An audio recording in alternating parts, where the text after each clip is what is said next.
आज बात होगी कलकत्ता के एक पुराने कॉन्वेंट की। सोचिए उसकी दीवारों के पीछे क्या हुआ होगा।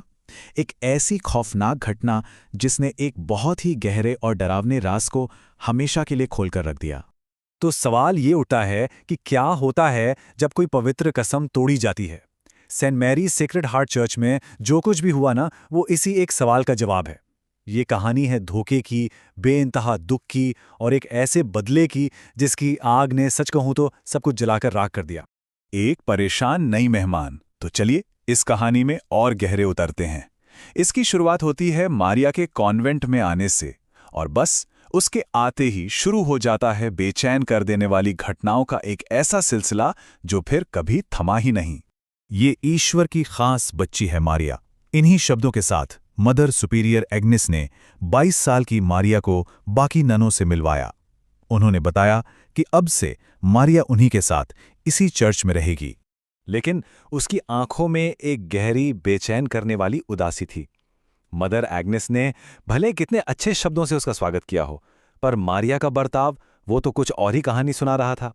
एकदम खामोश, किसी से नजरें नहीं मिलाती थी। ऐसा लगता था मानो वो अपनी ही किसी दुनिया में पूरी तरह से गुम हो। और फिर दिखने लगे शुरुआती खतरे के निशान, जैसे प्रार्थना के दौरान कुछ बड़बड़ाना, कभी कभी तो एक बहुत ही गहरी दोहरी टून वाली मर्दाना आवाज में बोलना। चेहरे पर एक अजीब सा खालीपन रहता था और उसके आसपास रहने वालों को भी एक अजीब सी बेचैनी महसूस होती थी। रूमा नाम की एक और नन थी जिसने इन हरकतों पर गौर किया।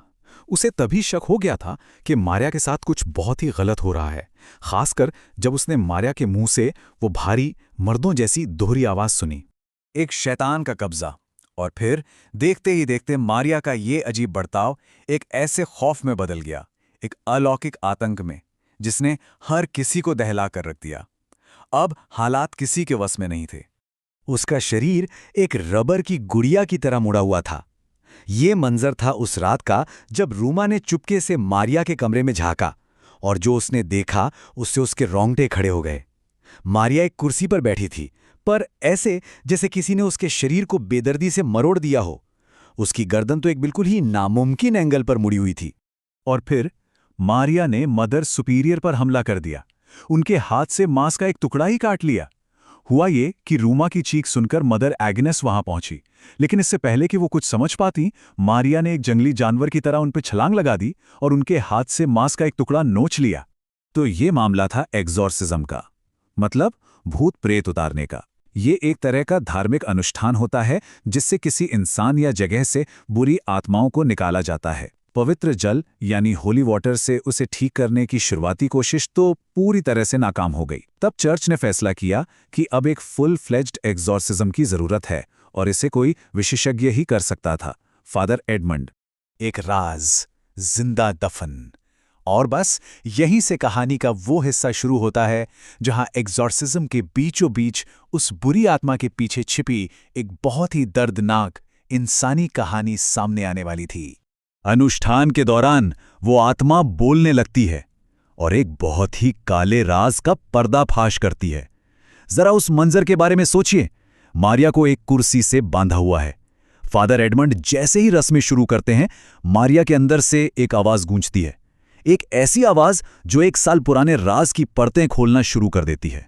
तो ये था कब्जे तक का पूरा रास्ता। सब कुछ शुरू हुआ 1 साल पहले। मारिया और एक नौजवान पादरी फादर नील के बीच एक ऐसा रिश्ता बना जो नहीं बनना चाहिए था। फिर करीब 9 महीने पहले मारिया ने नील को बताया कि वो मां बनने वाली है। और फिर आई वो तूफानी रात। नील और मदर एग्नेस ने मारिया को धोखा दिया और उसने बच्चे को जन्म दिया। जन्म के फौरन बाद उन दोनों ने मारिया से कहा कि बच्चा मरा हुआ पैदा हुआ था, लेकिन सच ये था कि उन्होंने उस जिंदा बच्चे को चर्च के कब्रिस्तान में दफना दिया था। अगले कुछ महीने मारिया का वो गहरा सदमा, वो दुख कब्रिस्तान की आत्माओं को उसकी तरफ खींचने लगा, और उन्हीं आत्माओं में थी उसके अपने ही मारे गए बच्चे की आत्मा। कब्र से लिया गया बदला।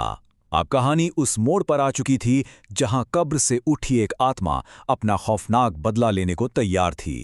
तभी फादर एडमंड फादर नील को कमरे में लाने के लिए कहते हैं। हाँ, जैसे ही एग्जॉर्सिज्म अपने अगले पड़ाव पर पहुंचता है, फादर एडमंड इशारा करते हैं कि उस बच्चे के पिता फादर नील को अब मारिया के सामने लाया जाए।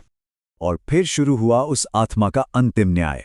सबसे पहले एक अनदेखी ताकत ने फादर नील और मदर एग्नेस को हवा में उठा लिया। फिर एग्जॉर्सिज्म के लिए जलाई गई मोमबत्तियां अचानक भड़क उठीं और उनके कपड़ों में आग लग गई। इसके बाद उस आत्मा ने मारिया के होठों से अपना आखिरी फैसला सुनाया और आखिर में उनके जलते हुए शरीर धड़ाम से फर्श पर आ गिरे और मारिया भी बेहोश हो गई।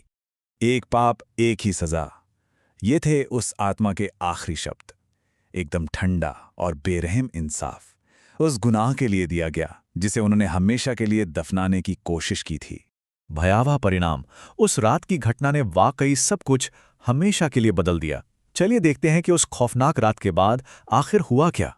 दो जानें उस आग की भेंट चढ़ गईं। सबसे पहला और सबसे भयानक नतीजा यही था।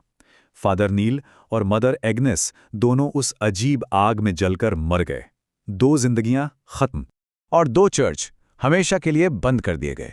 इस घटना के बाद Saint Mary Sacred Heart Church और सिटी होली चर्च, इन दोनों पर हमेशा के लिए ताला लगा दिया गया।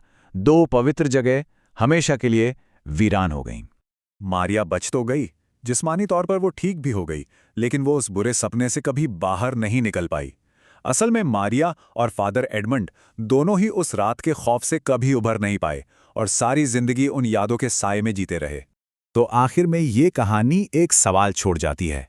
इस पूरी कहानी में असली राक्षस कौन था? वो आत्मा जिसने अपना बदला लिया, या फिर वो इंसान जिनके खौफनाक कामों ने उस आत्मा को ऐसा करने पर मजबूर कर दिया? इस बारे में सोचिएगा जरूर।